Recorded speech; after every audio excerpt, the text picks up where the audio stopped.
On parlait dès hier soir dans ce journal de l'inquiétude grandissante face à l'hécatombe dans les EHPAD. Il est très difficile, voire impossible d'avoir des chiffres, mais Europe 1 a enquêté. Une certitude, les cas de contamination, hélas, se multiplient. Et forcément, l'inquiétude du personnel grandit, d'autant, Roman Oquet, que beaucoup ne se sentent pas suffisamment armés pour faire face à cette situation.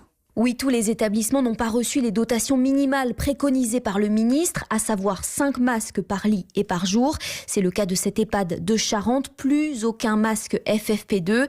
Evelyne, infirmière, et les 18 salariés ont donc décidé de se confiner avec les résidents pour éviter toute contamination. On n'a pas de matériel suffisant. On ne peut pas appliquer de façon correcte les préconisations des autorités sanitaires.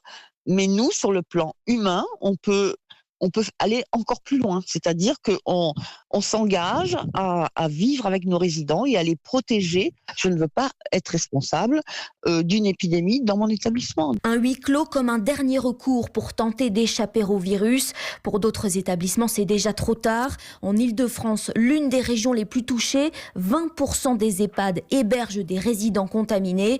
Dans le Grand Est, le virus aurait déjà pénétré dans la majorité des établissements selon nos informations. Dans les Hauts-de-France, c'est un peu plus de 4% des EHPAD concernés et 1,5% pour la région Pays de la Loire. Un bilan probablement sous-estimé. Tous les résidents qui présentent des symptômes ne sont pas systématiquement testés, sans parler de la difficulté à confiner des personnes âgées. Une infirmière nous explique, beaucoup n'ont plus toute leur tête, ils se trompent de chambre, se baladent dans les couloirs. Forcément, on s'attend au pire. Merci Roman Oquet. Enquête Europe 1 que vous pouvez retrouver sur notre site internet europe1.fr.